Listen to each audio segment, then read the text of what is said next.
Aujourd'hui, la France fait son entrée dans le siècle des droits des femmes. Dès aujourd'hui, que toute femme choisisse elle-même sa destinée.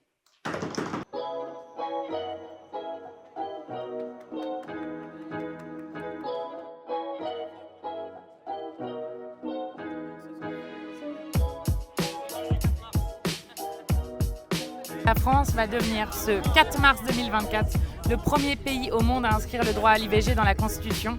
Et donc à la fois c'est magnifique pour notre pays, notamment pour toutes celles qui luttent aujourd'hui et toutes celles qui viendront après, qui n'auront pas moins de droits que nous, donc qui garantissent le droit à l'IVG, et surtout pour toutes les femmes qui se battent dans le monde contre l'extrême droite, qui essaye à chaque fois de restreindre, voire d'interdire ce droit à l'avortement, comme ça s'est passé en Argentine, aux États-Unis, en Pologne, en Hongrie, en Italie, en Andorre, et donc on continue ce combat-là. Là, c'est une journée où la France rentre dans l'histoire.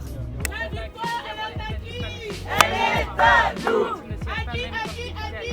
À nous, à nous, à nous. La victoire est à qui? Aux insoumis. Qui est notre présidente? Ému et fier d'être ici.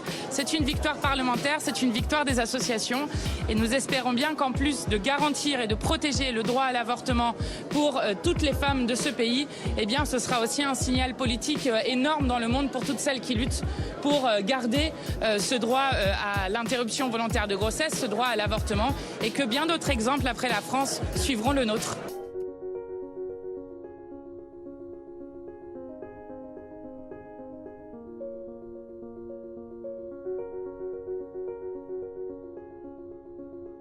Présidente Mathilde Panot pour le groupe La France Insoumise de l'Assemblée nationale.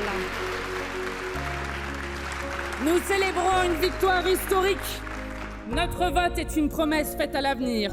Plus jamais nos enfants, petits-enfants et arrière-petits-enfants n'auront à revivre les supplices qui les ont précédés.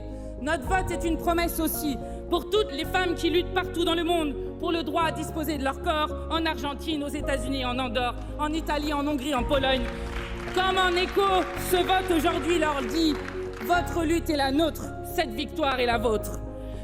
Louise Michel disait « J'ignore où se livrera le combat entre le vieux monde et le nouveau, mais peu importe, j'y serai ». À notre manière, nous y sommes. Aujourd'hui, la France fait son entrée dans le siècle des droits des femmes. Dès aujourd'hui, que toute femme choisisse elle-même sa destinée.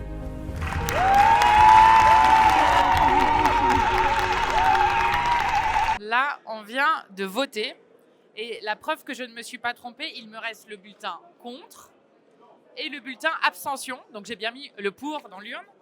Donc là, on va bientôt avoir le résultat du vote, ce qui fera de la France le premier pays au monde à inscrire le droit à l'avortement dans la Constitution. Donc on est très émus. Et aujourd'hui, j'ai le vert des Argentines, puisque c'est avec ces foulards verts qu'elles se sont battues pour conquérir le droit à l'avortement de haute lutte en 2020. Aujourd'hui menacée par l'arrivée au pouvoir de l'extrême droite avec le président Javier Milei. Et donc, on pense très fort à elles aussi et à toutes les femmes qui luttent partout dans le monde pour le droit à disposer de leur corps. On va arracher cette victoire maintenant et c'est très émouvant. Pour l'adoption, 780. Contre, 72.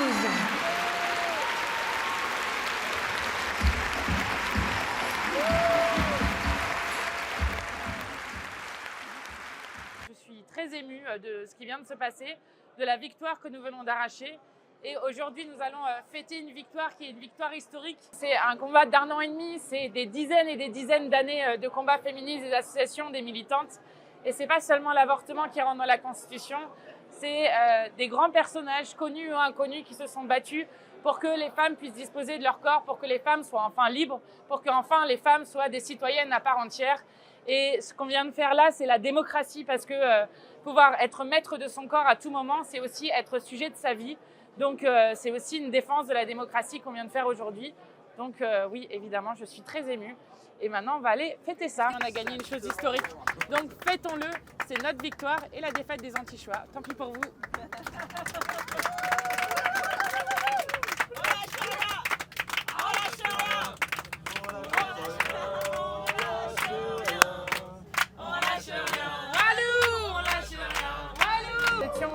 À une cérémonie très émouvante qui scellait, on l'espère, pour toujours le droit à l'avortement dans la Constitution. Nous sommes doublement satisfaites aujourd'hui puisque non seulement on a vu ce geste de sceller le droit à l'avortement dans la Constitution, mais Emmanuel Macron, dans son discours, a dit qu'il était favorable à une proposition que nous avions déposée en début de semaine pour inscrire le droit à l'avortement dans la Charte des droits fondamentaux de l'Union européenne, qui serait là aussi une avancée spectaculaire à l'heure où, dans beaucoup de pays en Europe, les femmes continuent de se battre pour le droit à l'avortement.